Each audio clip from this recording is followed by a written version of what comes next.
Maxine Waters has returned and she's still shrilly calling for President Trump's impeachment no matter what the Mueller report says. The woman is a broken record. "Got the gavel and I'm not afraid to use it," the congresswoman said Saturday while accepting the chairman's award during the 50th NAACP Image Awards. Please.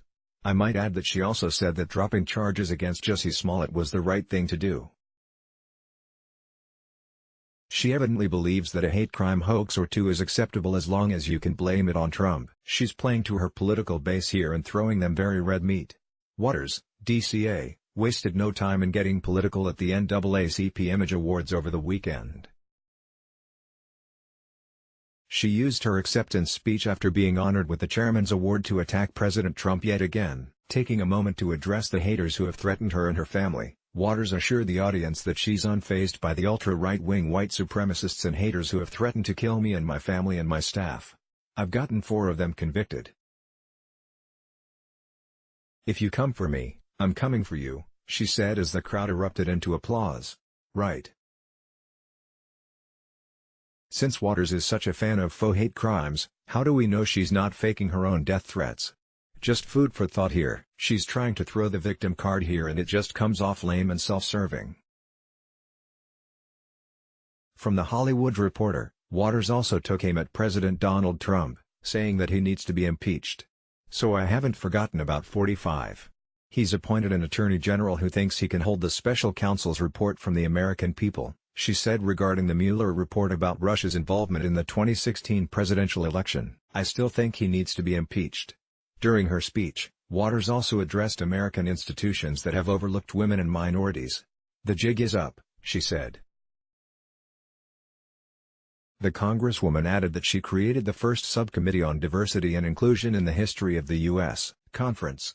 "I have the honor of being adopted by millennials as their Auntie Maxine, and I'm so proud of their growing influence and presentation. It's a growing day in America. Women, people of color, LGBTQ Americans and millennials have growing power and my committee is a testament to it," Waters said. During her speech, Waters didn't shy away from listing her accomplishments as a congresswoman. "After a long career journey, tonight I stand before you as the first woman and the first African American to chair the powerful U.S. House Financial Services Committee. And it is indeed an honor to hold the chairwoman's gavel, and yes, I got the gavel, and I'm not afraid to use it." Each year, the Chairman's Award is given to a recipient that demonstrates exemplary public services and uses their public platform to create agents of change. Previous honorees include Forrest Whitaker, Eric Holder, Jussie Smollett, Charles Ogletree, and William Lucy. The 50th NAACP Image Awards took place at the Dolby Theater in Hollywood. Anthony Anderson hosted the ceremony, which was broadcast on TV1. After the event, Waters said, "No matter what this report is thus far, we have seen enough of right before our very eyes the obstruction of justice in so many ways. It is not only the firing of Comey, but it is the fact that he sat on the airplane, and he wrote a memorandum about the meeting that took place at Trump Towers where they had organized this meeting to talk about how they could undermine Hillary Clinton, but he wrote the memo. He told a lie and said it had to do with the adoption of children." She added, "I have said, as you know, I believe he needs to be impeached." "Yeah, we heard it the first 2,000 times you said it already. Give it a rest. We have seen enough. We have seen right before our very eyes the obstruction of justice. And for those of us who believe that it is in the best interest of this country not to have a president who is dangerous, who is unpredictable, and who has alienated all of our allies. And I, as you know, have said I believe he needs to be impeached," stated the congresswoman. Again. She, of course, wants the full Mueller report released. "I so wish this unhinged moonbat would go away."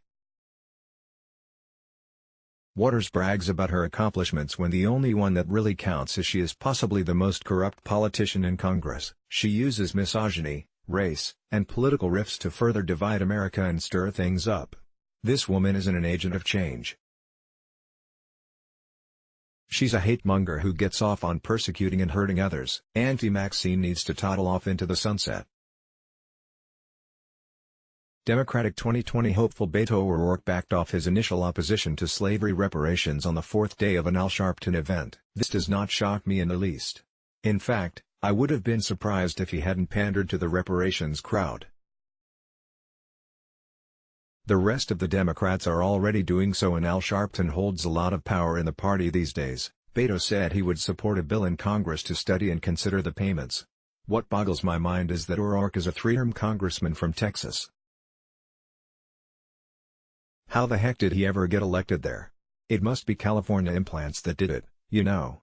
The Austin crowd. He made his comments in New York before the National Action Network, a civil rights organization founded by Al Sharpton. Sharpton asked O'Rourke if he'd back a measure introduced by Democratic Rep. Sheila Jackson Lee, a fellow Texan.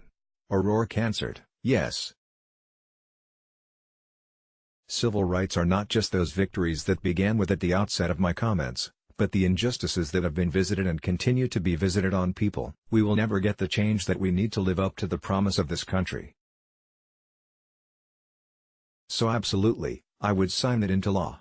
This is political and racist pandering at its very worst. Beto has definitely shifted his opinion on slavery reparations, and it's all for 2020 and the Democratic nomination. From Fox News, campaigning in Iowa last month, O'Rourke indicated he was not in favor of traditional reparations but stressed that it was crucial for the nation to confront the truth of how black people have been treated in America and that systematic racism exists in the country. And a few days later, campaigning in New Hampshire, O'Rourke said, I don't believe that reparations should be the primary or initial focus of the conversation. The idea of slavery reparations for black Americans is at least partially backed by 5 Democratic presidential candidates so far, since Kamala Harris of California and Elizabeth Warren of Massachusetts, former San Antonio Mayor Julian Castro, who served as housing secretary under President Barack Obama, businessman and entrepreneur Andrew Yang, and Rep. Tulsi Gabbard of Hawaii, who has co-sponsored Jackson Lee's bill. I think we need to bring about reparations. It's really a question of what is the right way and how, Gabbard told Fox News last month. The push by some Democratic White House hopefuls points to the further importance of race and identity issues within the party. While supporters say reparations are needed to address slavery and other racist aspects of American history, critics say such a move could cost several $1 trillion without solving racism. Jackson Lee, introducing her bill in January, highlighted that the impact of slavery and its vestiges continues to affect African Americans and indeed all Americans in communities throughout our nation. She explained that the measure, formerly known as the Commission to Study and Develop Reparations Proposals for African Americans Act would examine the institution of slavery in the colonies and the United States from 1619 to the present, and further recommend appropriate remedies.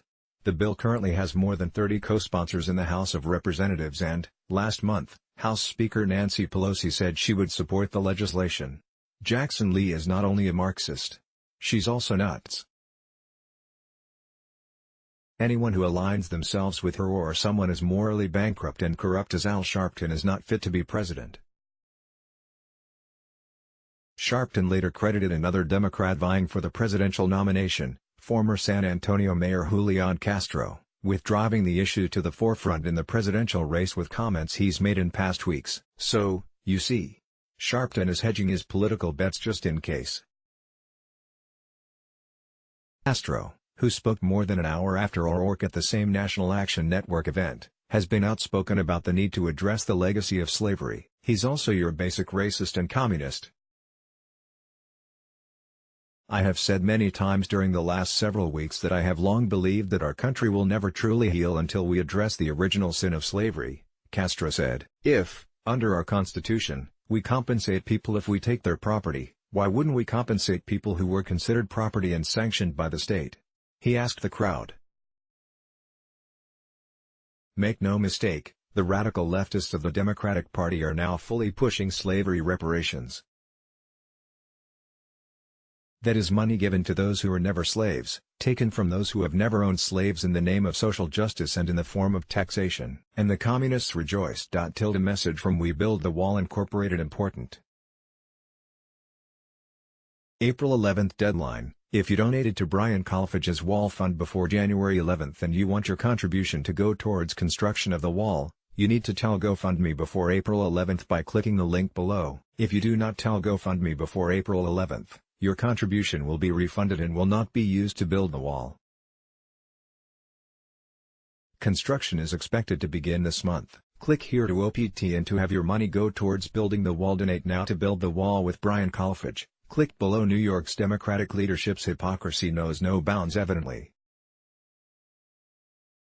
They are cutting funds to the Special Olympics and giving themselves a big, fat raise a week after Democrats in Washington, D.C. expressed outrage over the Trump administration proposing cutting funds to the Special Olympics. Trump overrode that and they did not cut funding, but the Democrats sure did. New York's budget for the Special Olympics decreased from $200,000 in 2018 to $150,000 for this year, the Daily Caller reported.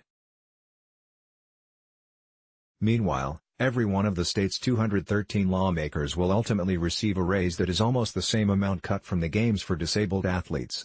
See how that works? The Special Olympics is a private charity, but still. Screwing over disabled children to line your own pockets? That's shameful. Special Olympics New York CEO and President Stacey Hengsterman released a statement on the development. Special Olympics New York is thankful to the governor and legislature for securing $150,000 in state budget to support our Unified Champion Schools program, which is creating inclusive school communities throughout New York State. The budget process is always difficult and we are grateful we had so many champions advocating on our behalf. We will continue to work with our representatives in state government to hopefully increase these funds and continue to grow this important program. That was gracious. She's a more diplomatic person than I am. I'll leave it to your imagination as to where I would tell New York's lawmakers to stuff it. The state is upside down financially. We're in big trouble fiscally. I could understand cutting the funding to the Special Olympics but giving a raise to corrupt Democratic politicians at the same time? That's flipping off New Yorkers and not giving a crap about what anyone other than your comrades think. UC repeatedly attacked the Trump admin last week when it cut funding to the Special Olympics. Now Democrat-controlled New York is cutting funding to the Special Olympics and giving lawmakers a raise. UC is silent. Her office has not responded to multiple requests for comment. pic.twitter.com/ViewWolfgate. Ryan Saavedra at Real Saavedra. April 1, 2019. From the Daily Wire, the budget, which was decided on Sunday, increases New York State lawmakers' salaries from $79,500 to $110,000 and raises Governor Andrew Cuomo's salary by $70,000, increasing it to $250,000.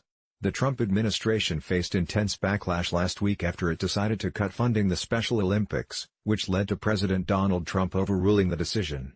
"I heard about it this morning," Trump said on Thursday. "I have overridden my people. We're funding the Special Olympics." One of the loudest voices against the decision was Socialist Rep.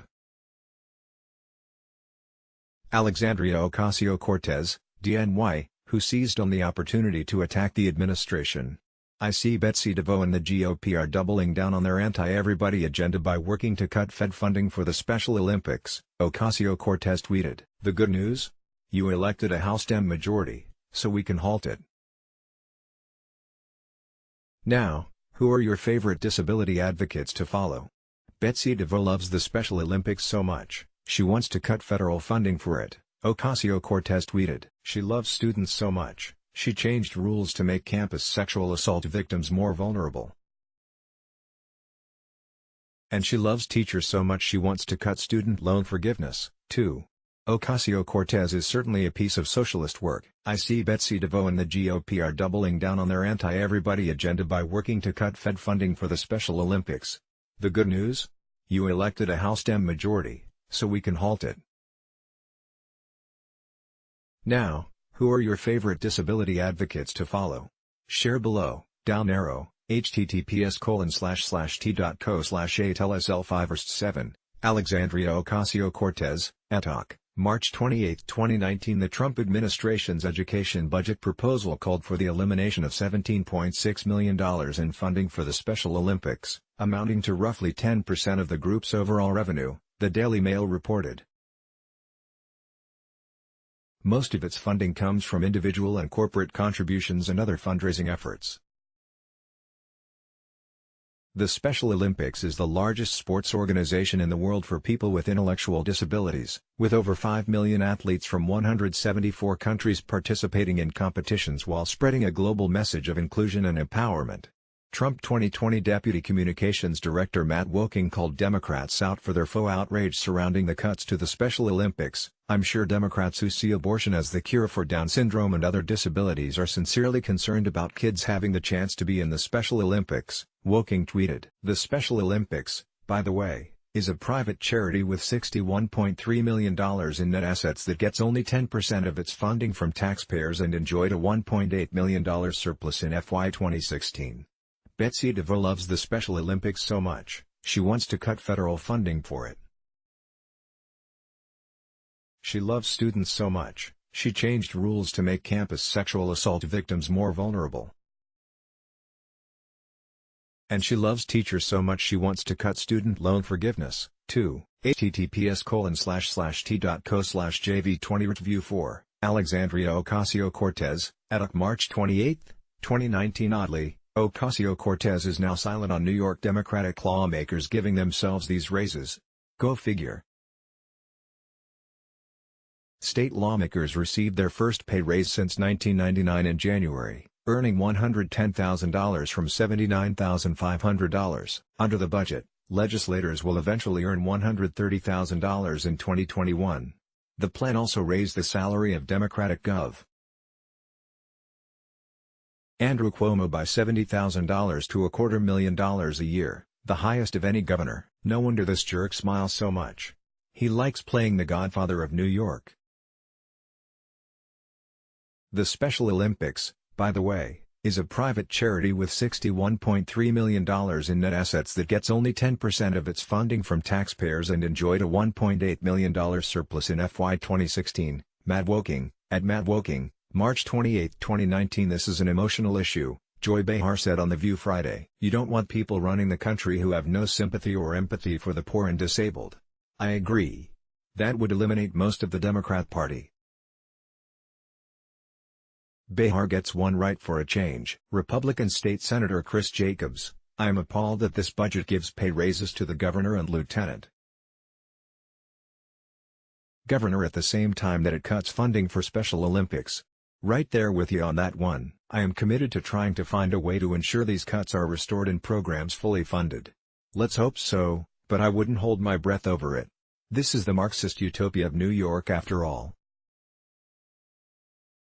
Hey Atok, where is your outrage over the NY Democrats cutting funding for the Special Olympics? Guess only if it's the Republicans you have a problem with it?